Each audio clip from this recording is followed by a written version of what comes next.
بخش بزرگی از مسئولیت پذیر بودن تو صاحبین حیوانات خانگی تصمیم گیری برای سلامت و آینده سگشونه. معاینات روتین، بروز بودن واکسیناسیون و برنامه‌ریزی منظم برای تمیز نگه داشتن دندانها و از همه مهمتر عقیم سازی. در رابطه با عقیم سازی باورهای غلطی وجود داره که قطعاً سوالات زیادی تو فکرتون ایجاد میکنه. سلام، نیلوفر صالحی هستم و میخوام به سوالاتتون درباره عقیم سازی سگ‌ها پاسخ بدم. برای شروع بیایم با هم درباره تفاوت بین عقیم سازی سگ‌های نر و ماده صحبت کنیم.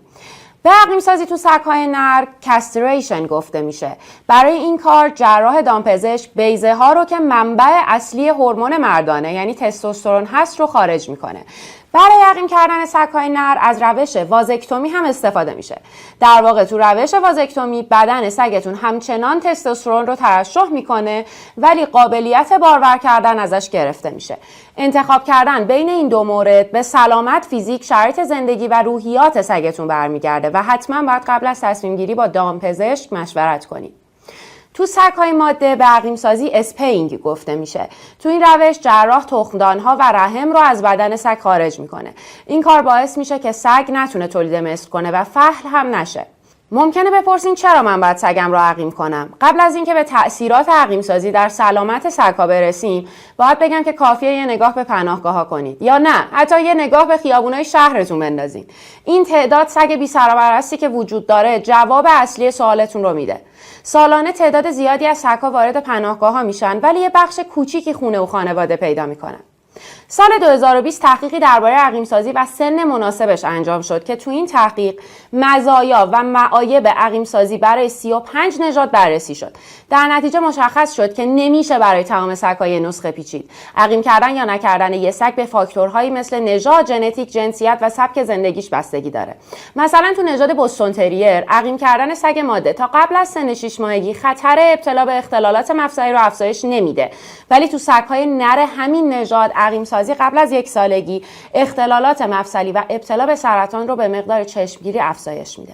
اما برعکس تو کاکر اسپانیل ها مشاهده شدش که عقیم سازی سگ‌های نر قبل از 6 ماهگی با افزایش اختلالات مفصلی یا سرطان همراه نبوده، ولی در سگ‌های ماده همین نژاد عقیم سازی قبل از 2 سالگی خطر ابتلا به سرطان رو 17% افزایش داده.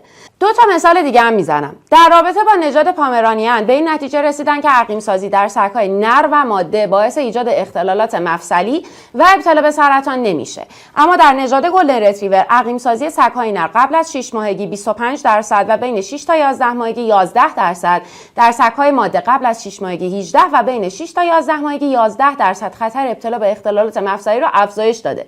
این در حالیه که خطر ابتلا به اختلالات مفصلی تو سگ‌های عقیم نشده همین نژاد در سگ‌های نر 5% و در سگ‌های ماده 4%. عقیم سازی میتونه فواید زیادی برای سلامتی سگتون و طول عمرش داشته باشه. عقیم کردن سگ ماده تو بعضی شرایط از مشکلات جدی مثل سرطان پستان و عفونت رحمی خطرناک پیومترا پیشگیری میکنه. عقیم کردن سگ‌های نر هم در خیلی نژادها میتونه به پیشگیری از سرطان بیضه کمک کنه و خطر ابتلا به بیماری پروستات هم کاهش بده. اما تو بعضی نژادها برعکس عمل کنه. از طرفی پرخاشگری به دلیل سطح بالای هورمون تستوسترون تو سگ‌های نر با عقیم سازی میتونه کنترل شه. دقت کنین، اگه پرخاشگری سگتون به دلایل دیگه باشه، عقیم سازی به هیچ عنوان کمک کننده نیست و شما نیاز به آموزش سگتون دارید. با اینکه ریسک ابتلا به بعضی سرطان‌ها و مشکلات مفصلی زمانی که سگ عقیم میشه ممکنه افزایش پیدا کنه، تو خیلی موارد هم این اتفاق نمیفته. در رابطه با عقیم سازی سگ‌ها نیاز به تحقیقات بیشتری هست، اما به طور کل که بخوایم مقایسه کنیم تا به امروز عقیم کردن بهتر از عقیم نکردن سگتونه. تنها کاری که شما باید انجام بدین اینه که نژاد، ژنتیک و شرایط زندگی سگتون رو قبل از عقیم سازی بررسی کنین و به یه نتیجه گیری مخصوص سگ خودتون برسین. تیم کاینول هم برای تصمیم گیری میتونه به شما کمک کنه. فقط کافیه به وبسایت kindwell.ir برین و فرم مشاوره رو پر کنید. برای شما و سگ‌هاتون آرزوی سلامتی و شادی دارم. ممنون که همراه من بودید.